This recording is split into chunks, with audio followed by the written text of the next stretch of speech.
Listen here, this ain't no house party. Sinners is slaying at the box office right now, and it has resulted in a very interesting reaction from fans, critics, and everyone in between. Let's break down why some are excited, some are questioning the box office success of Sinners, and what this means for the future of original movies. Let's get into it.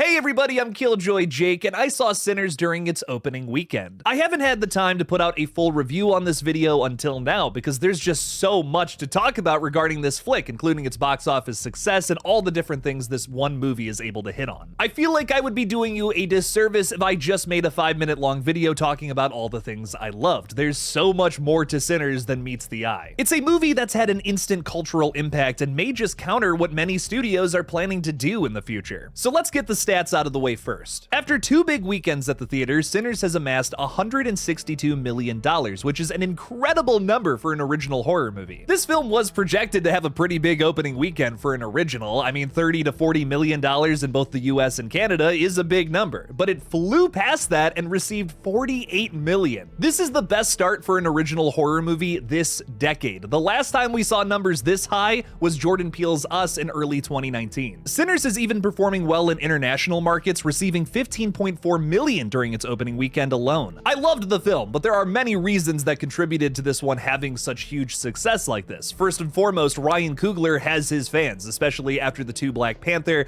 and 3 Creed films. There's obviously a little bit of crossover there, but this is also Ryan Coogler's first foray into horror, which makes this one really special. Speaking of which, the horror crowd absolutely loved this film, with mostly positive reviews pouring in. That word of mouth led to the second best Monday poll for an R-rated horror movie since It 2017. The film dropping on a holiday and spring break definitely led to some of the success as well, but it's the word of mouth that is driving people to the theaters for an original vampire flick. I never thought I would say those words on this page, especially considering how most vampire flicks from the last couple of years have bombed. I'll never forget you, Abigail. I was there day one, baby. Rest in peace, fallen soldier.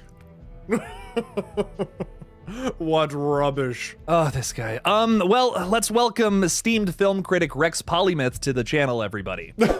Thank you for the mediocre introduction, Jacob. I have to say, all this box office praise seems a little premature considering the film hasn't even broken even yet. I noticed you didn't even mention the production budget for this one, or Ryan Coogler's unorthodox studio and streaming deals. That just seems really quick to judge, Rex. I mean, it exceeded expectations during its opening weekend. It still has multiple weeks to go in theaters and will certainly make money off of its VOD release considering all of the hype. Oh, Jacob. You truly have no taste, my friend. This From Dusk Till Dawn ripoff is just another flash in the pan. You know, I have this review you did back in 2019 on Quentin Tarantino's Once Upon a Time in Hollywood. What? Yeah, this review is pretty interesting because you praised the box office success of Once Upon a Time in Hollywood all the way back in 2019, even though it did make 10% less domestically than Sinners with the same budget. Is there anything you want to comment on there, Rex? Is there any reason you might have changed your tone in particular? I plead the fifth. Anyways, let's get back to this, shall we? The box office success for Sinners rages on in its second weekend, which is extremely noteworthy. Not only did the period piece end its first week with higher numbers than modern horror hits such as Get Out and The Conjuring, it only dropped 6% in its second weekend, reeling in another $45 million. Dude, this past weekend was bizarre for the box office. Sinners came out on top during its second week, even though we did have new horror releases last weekend, like Until Dawn, and in the second place is Revenge of the Sith during its re-release. That's insane. Not only is that another record-breaking stat for this instant classic, but it also throws a major monkey wrench into the studio model that many production companies are trying to sink into. There have been so many reports in the last few years that major studios will produce less original movies and continue to churn out films and pre-existing IPs. There's nothing wrong with franchise continuations. Ya boy is super excited for Final Destination Bloodlines that comes out in just a few weeks here. But if If everything we get is just some sort of bland continuation to whatever big franchise from the past, we're just going to get more gray corporate sludge like the A Minecraft movie. Y'all really want to be hearing about another chicken jockey incident every weekend? It's movies like Sinners that keep originality alive. Whether you ended up liking the film or not, for whatever reason, if you financially supported this flick, you supported the future of original film in theaters. Box office success for a movie like this is way more valuable, in my opinion, than some sort of franchise IP impressing fans. Craig D. Lindsay from the AV Club even wrote, "Maybe a strong second weekend will make both Hollywood and media outlets realize this isn't a fluke, and that Coogler should join the untouchable ranks of superstar auteurs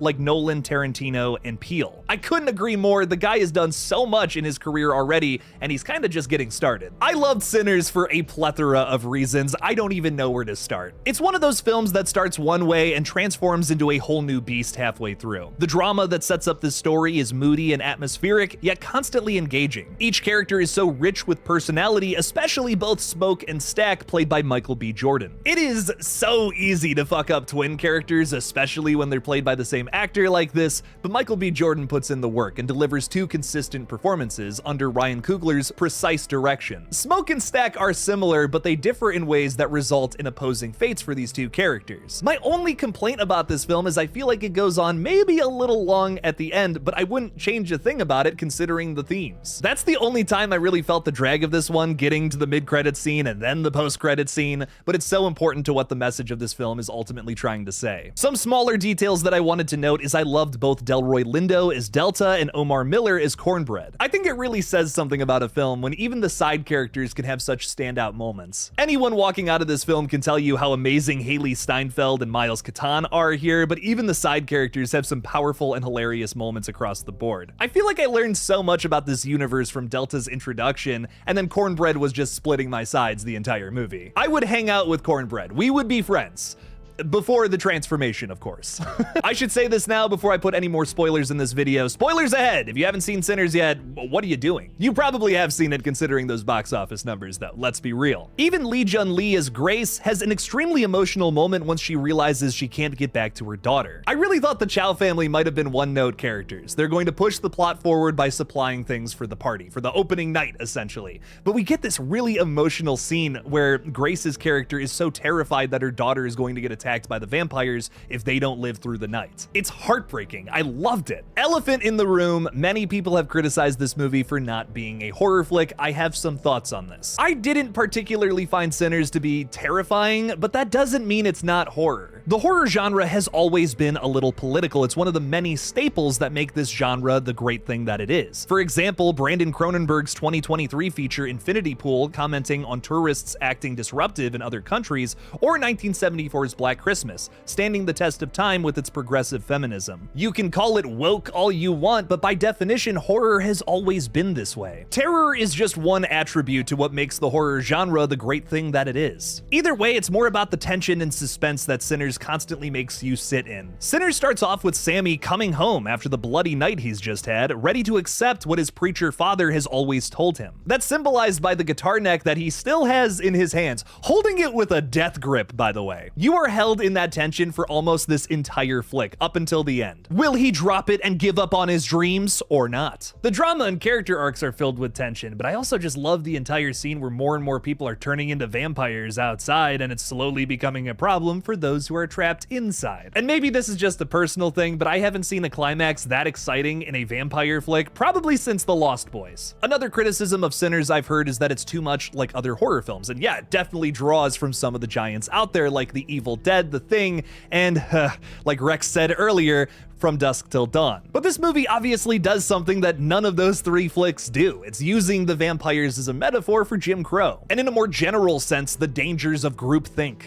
Oh, we heard tale of a party. It makes me think the vampire and zombie genres only have a few hits here and there across the last 10 years. Why? Because they haven't had a whole lot new to say until now. Does it stand on the shoulders of giants? Absolutely it does. Most of the biggest horror movies of all time have. And even then, Sinners still takes some really ambitious swings that are so unique to just this film. The performance scene, for instance, is probably my favorite part of this entire flick, and it has almost nothing to do with horror in general. It just shows you how culture has evolved throughout the years. Maybe there wasn't some crazy practical effect or a kill that would challenge anything that Art the Clown has done so far, but it's that scene that is still the picture I have in my brain when thinking about this flick. Sinners is easily my favorite horror film of the year so far, and I hope it blows past some of the unreal expectations that many critics seem to have for it, for some reason. Hey everybody, if you don't like horror films, get out of here. What are you doing? This page is for horror fans, baby. Please subscribe for more coverage on the current state of horror and what to look out for next. Thank you all for 33,000 subs, by the way. Also, check out my horror gaming channel, GullGotha, and help us hit 1,000 subs. My fiance and I are currently playing Repo and a ton of other horror games, so go give it a watch. The other thing about this channel is we welcome all opinions. If you did not like Sinners, let me know about it down in the comments below. Thank you all again for watching. Please subscribe, and as always, don't forget to kill it out there, y'all.